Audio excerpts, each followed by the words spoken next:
It's very easy to label when you're a beauty queen. It's very easy to label when you're a scandalized beauty queen. You've had to navigate race since the beginning of your career, when you were crowned the first Black Miss America. When you look back on that period, it made you a public figure, but was it worth the price you had to pay? I had the responsibility of something that I never thought would happen in my lifetime. But the fact that I got a chance to do it and open doors and have it mean something. When you see people, especially older Black women, that would come up to me with tears in their eyes and say, I never thought I'd see it in my lifetime. That really resonated with me, because even though I entered on a whim and I didn't think it would happen, and the fact that it did happen made my path mean something. And that's tremendously heartfelt to me, because I made a change in my own little way. Your reign ended with the release of those unauthorized photos. With the 2021 lens, we can see the sexism and racism. But at the time, do you feel like anybody could call it that or see that's what it was? Well, I mean, at the time, again, I was 21. I had 6 more weeks to go with my reign, and I had no idea that this had been going around my back since the very beginning to make money. I felt extremely betrayed and, of course, stunned and humiliated.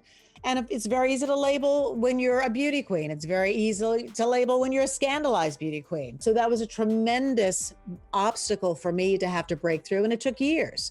And it took opportunity and experiences to finally break those walls down. And I think it's interesting generationally, because like I said, through the 2021 lens, that story should have gone a different way for you. But it is amazing to see how you rose above that. And as you said, that dust settled and you started thriving in music. You released albums, you started acting. How strategic were you during that time to still making your dreams come true? I wish I was more strategic at the beginning, just because I had more faith in what I knew I could do. My biggest reality check was when I auditioned to replace Twiggy in My One and Only on Broadway. And Tommy Tune was starring in it. Mike Nichols was a director. And I went in for my audition and I killed it. And I left, and Mike Nichols gave me the big thumbs up as I left the theater.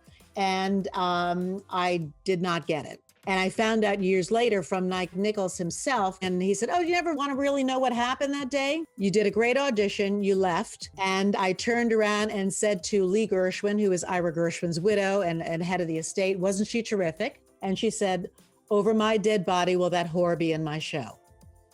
And once he told me that, it all clicked. I said, wow, it had nothing to do with talent. It had all to do with perception and her view of what she saw of me at that moment. It was her bias because of who I represented. You had your theater premiere in Kiss of the Spider-Woman. Did that feel redemptive in some way? It was the opportunity for me to show really who I am. And of course, I had people in the theater saying, oh, she's a recording artist, can she do it? I was replacing Cheetah Rivera. And then of course, recording people said, oh, she's doing Broadway, can she do it? And it gave me a chance to really sink into what I really could do. So it was a collective triumph for all of us. What role in your career would you say has been the most defining for you? I think Kiss of the Spider-Woman, which we mentioned, was okay, yes, she can sing, dance, and act, and she is a triple threat and the real deal. Working with Arnold Schwarzenegger in Eraser was a huge $100 million budget, and it allowed me to kind of say, yes, I've made it to a level where it's a worldwide hit, and that I could play with the big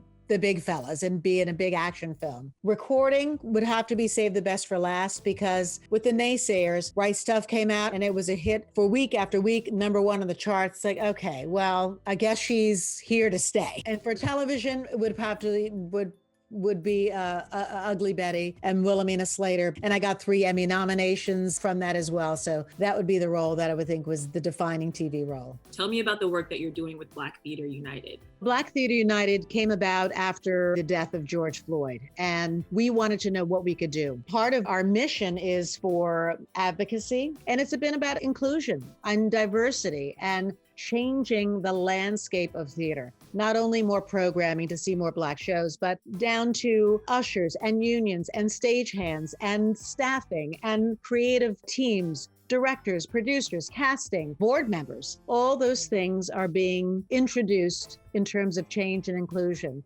And we're really happy to be able to make such a strong and powerful statement and change within the 9 months that we've been together. Do you think the theater community needed a year like 2020 to actually start addressing some of the systemic racial issues happening within the industry? I certainly think that people are listening now. These issues have been around for ages. But the fact that people are listening to stories and resonating with the stories about diversity and looking around at their systematically whitewashed worlds and saying, oh, I get it now. I don't see a lot of diversity. Now people are willing to listen and make a change. Which is why I loved hearing the song Stand for Change. So tell me why you guys wanted to put that out. Stand for Change came to me from my dear friend Phil Galston, who wrote Save the Best for Last and Sweetest Days and some of my biggest hits. He's a professor now at Steinhardt NYU, and I'm a visiting professor there this past year. And Dave Schroeder, another professor there who's also in Steinhardt, they wrote a song together, and it's called Stand for Change, and it's all about the change that has happened in the world and what we plan on doing as our legacy. Much has been made about race and gender in Hollywood, in front of and behind the camera, and the desire for more parity, more equity. What space do you see that you would like to see more diversity in Hollywood? Well, it's been phenomenal when I walk on a set now and to see the amount of people that are of color in different occupations all over the set. That has been a game changer. I want people to know that, yes, there has been a real tremendous change. I've been in the business for almost, it's like 38 years right now. So I've seen it from the 80s to now, a significant change. And also with material.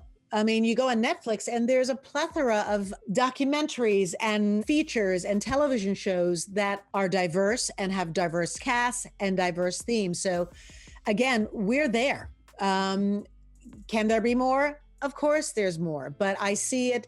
What I'd like to see is more mentorship. That meaning behind the scenes as opposed to in front of the scenes. So camera operators, DPs, directors having apprenticeships with young Black people, learning how to do every aspect of making movies, making television. I would love to see more people actively taking other young Black talent under their wings to teach them the ropes. All those things can be helped with mentorship, because that's where it all happens, teaching and educating.